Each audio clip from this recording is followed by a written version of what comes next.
Voici la Ninja Kawasaki 650 A2 de 2017.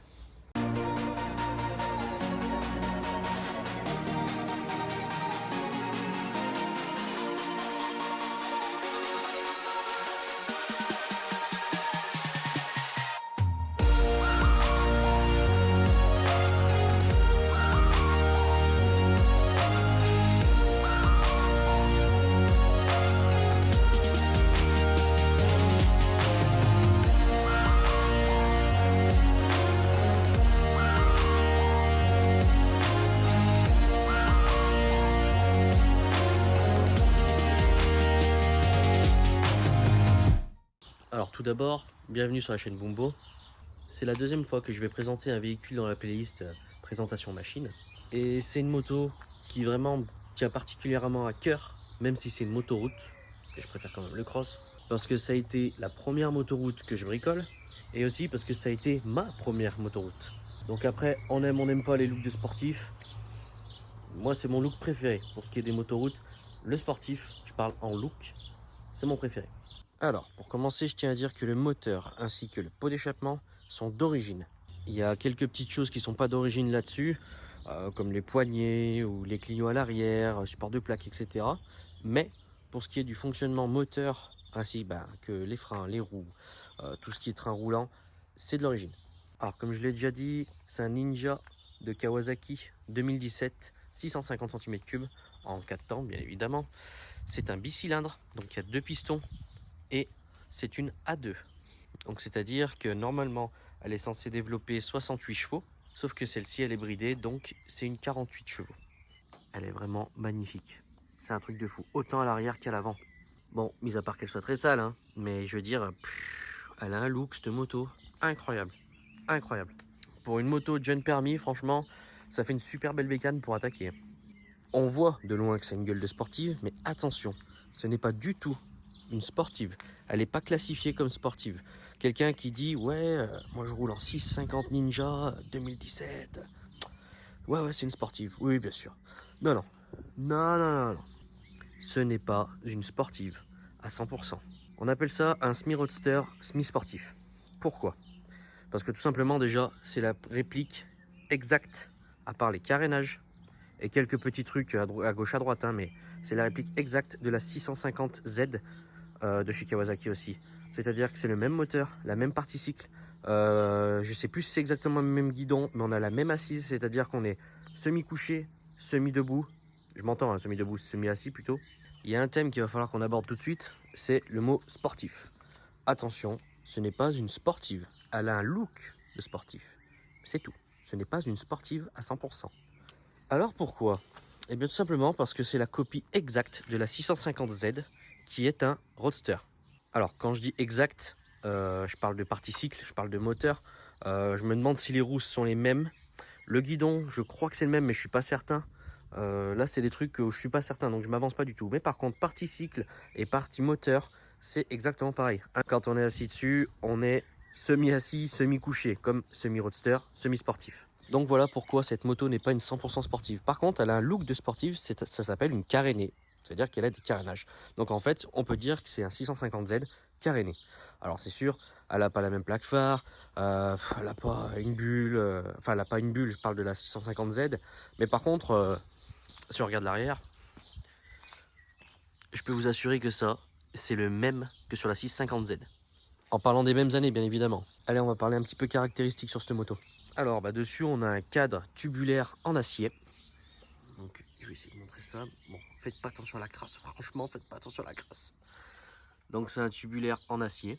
Le réservoir, c'est un 15 litres. Donc, c'est pas mal du tout, franchement. Hein, c'est pas un 5 litres. C'est pas un 25 litres. C'est un 15 litres. Alors, pour la hauteur de selle, j'ai pas mesuré.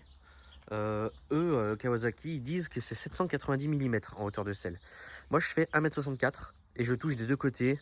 Je trouve qu'elle est assez basse, cette moto. Alors, pour les grands gabarits, je pense qu'il va falloir essayer de la remonter un petit peu parce que je pense pas que vous allez être forcément à l'aise dessus. Après, il faut essayer. Mais moi, je suis complètement à l'aise parce que je suis pas bien grand et franchement, ça inspire confiance tout de suite quand on monte dessus. Bon, pour ce qui est de la longueur, elle fait 2,55 m. La largeur, elle fait 740 mm. Donc c'est pas un truc trop large, c'est pas un truc trop fin non plus. Elle a un empattement de 1410 mm et tout plein fait, elle fait 193 kg exactement, ce qui fait une moto pas très lourde. Alors bien sûr et malheureusement, elle est équipée de l'ABS. Alors malheureusement, ça dépend les gens. Il y en a qui veulent l'ABS, il y en a qui ne le veulent pas. Moi, je roule pas assez fort pour dire que j'en ai pas besoin, parce que c'est vraiment pour ceux qui roulent fort. Et moi, ben, j'ai le permis, ça fait même pas un mois. Donc je n'ai pas pu dire que j'ai pu rouler fort pour l'instant. On voit la bande de pneus, hein, elle est pas bien bouffée. Il me reste tout ça encore à explorer. Donc je suis pas encore quelqu'un qui roule fort. Mais en tout cas, elle est équipée de l'ABS. Alors son nom exact, c'est le Kawasaki Ninja 650 KRT de 2017. Alors à l'avant, on n'a ni des suspensions inversées, ni des suspensions réglables. Donc faut savoir que cette moto neuve, elle coûte pas hyper cher. Si je dis pas de bêtises, c'est 7600 ou quelque chose comme ça. Alors pour ce qui est des disques avant, on a deux disques à pétales. Ils sont super beaux, c'est des 300 mm avec des étriers de piston. Hein. Obligé, sur les motos qui commencent à rouler un peu fort et qui commencent à peser quand même un petit peu, obligé de mettre des gros freins quoi. Et à l'arrière, pareil, un disque à pétales qui est super beau aussi. Et celui-ci par contre, il mesure 220 mm. En pneu d'origine à l'arrière, alors attention, faut pas vomir, c'est du 160-60 en 17 pouces. Et à l'avant, c'est du 120-70 en 17 pouces. Quand je dis A2, bien sûr, c'est parce que celle-ci, elle est A2. Elle est bridée A2.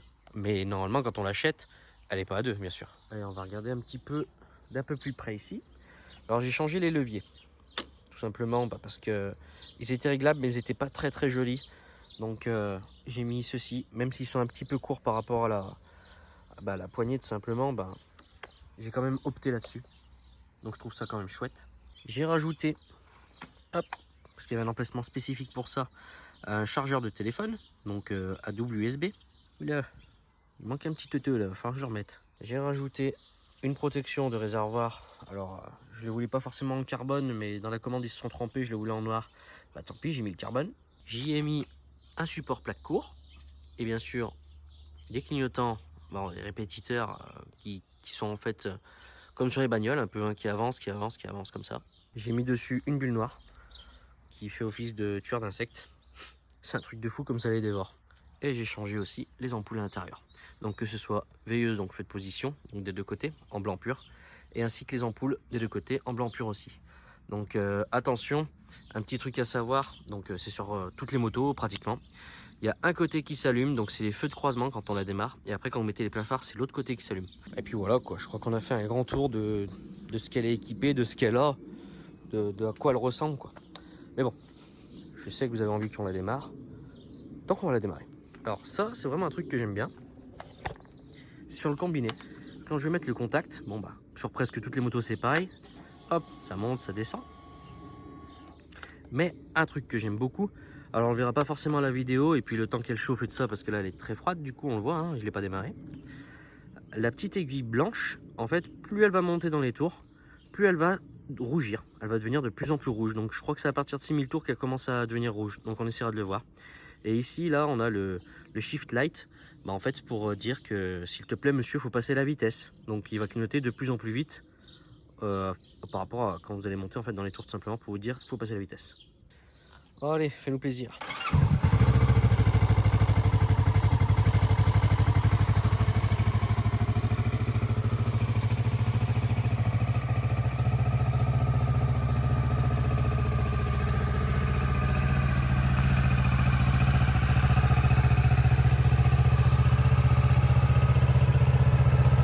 En attendant qu'elle chauffe, on va mettre les clignotants.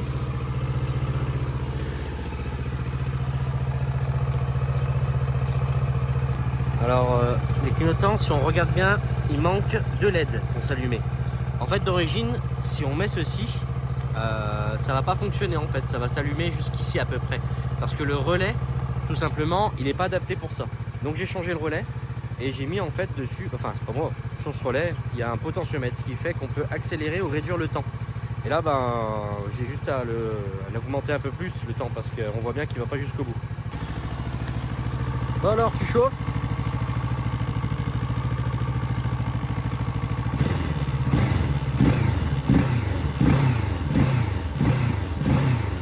Ça c'est cool aussi au passage.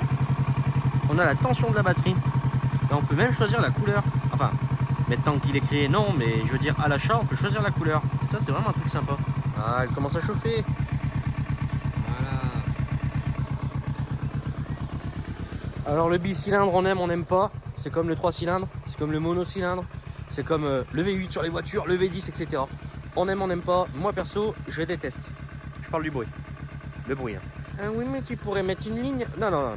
J'ai pas envie de me faire chier mettre une ligne, sachant que celle-ci, elle est vendue. Et surtout, c'est pas en mettant une ligne que tu vas rajouter 2 pistons de plus. Alors c'est sûr, par contre, ça change radicalement le bruit. Hein.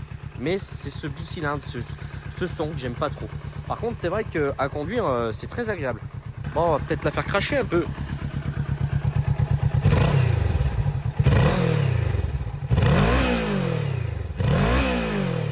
Allez, je vais essayer de vous montrer cette histoire de petite aiguille là.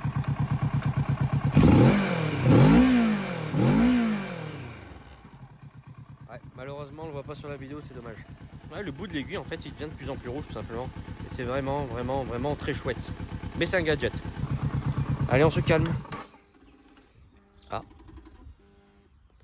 Alors, je sais pas si vous avez entendu ce petit bruit.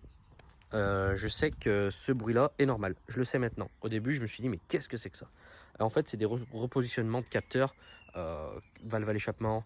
Il y a même le repositionnement des papillons parce que quand on éteint, on voit qu'en fait, la poignée, elle bouge légèrement. Et c'est sur ce moteur-là, en fait, qui est, je crois, si je dis pas de conneries, un Euro 3.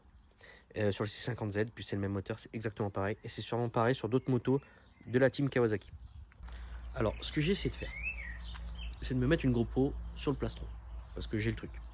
C'est pas une GoPro, c'est une caméra, c'est une Takara ou j'en sais rien, qui a peut-être 8 ans. En termes de son, c'est pas terrible du tout. Et en termes de vidéo, c'est exactement pareil. C'est pas terrible du tout. Donc j'ai quand même fait une caméra embarquée, histoire d'entendre le bruit, histoire de voir un petit peu comme ça se déplace, même si on voit pas trop. Donc ce que je ferai pour les prochaines vidéos, j'essaierai de me procurer une vraie GoPro ou un caméra embarquée qui fait qu'il y ait un bon son et aussi un bon visuel. Et puis surtout, on m'entend pas trop. Tant pis, au moins pour celle-ci vous verrez un petit peu ce que ça donne et puis vous pourrez un petit peu vous sentir à la place du pilote. Et bien c'est parti.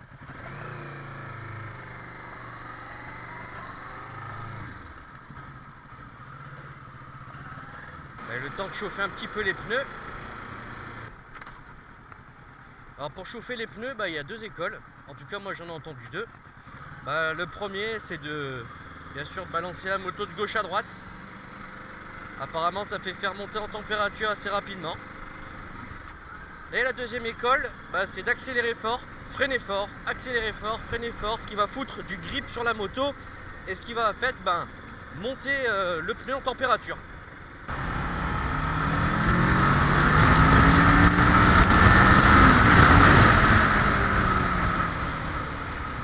Alors c'est vraiment une moto qui se manie super bien. Franchement, on peut la décaler comme on veut. Un petit peu d'angle et on pousse sur le guidon avec les pieds de l'autre côté. C'est franchement une moto qui est franchement très légère. Alors au niveau des freins, les freins avant, il n'y a rien à dire. Ça freine, ça freine vraiment super bien. Si par contre je peux me permettre, au niveau du frein arrière, si je peux comparer avec la MT-07, ça freine un petit peu moins. Alors est-ce que c'est les plaquettes qui font ça? Est-ce que c'est le modèle, donc la moto qui fait ça? Ça je sais pas trop. Mais il en manquerait un petit peu à l'arrière. Au niveau de l'assise, je suis vraiment super bien, je suis pas sur les poignets. Franchement, de toute façon comme je l'ai dit, c'est semi roadster, semi sportif.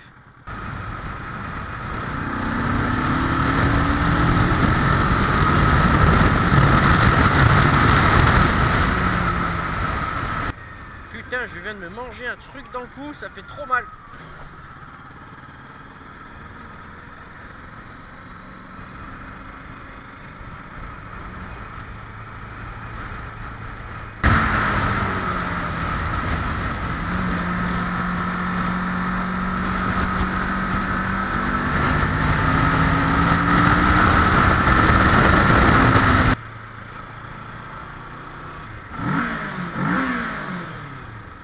C'est atroce au niveau du bruit. Le bruit dès qu'il y a un petit peu de vent, moi avec mon casque j'entends presque plus la moto. Et là comme on a pu entendre dans le tunnel, c'est vrai qu'il y a un peu d'origine, hein. Mais en bicylindre franchement c'est vraiment pas pour moi au niveau sonore.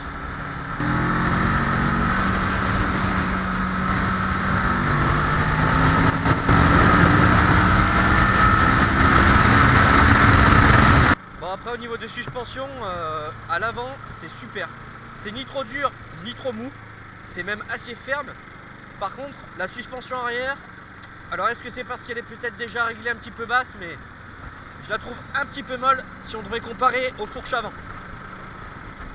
Alors par contre, dans son désavantage du fait qu'elle fait pas trop de bruit, c'est un avantage à côté, parce que si vous rentrez chez vous et que vous habitez comme moi dans un lieu-dit avec des lotissements, et bien vous allez en fait faire chier personne, parce que ça fait pas de bruit.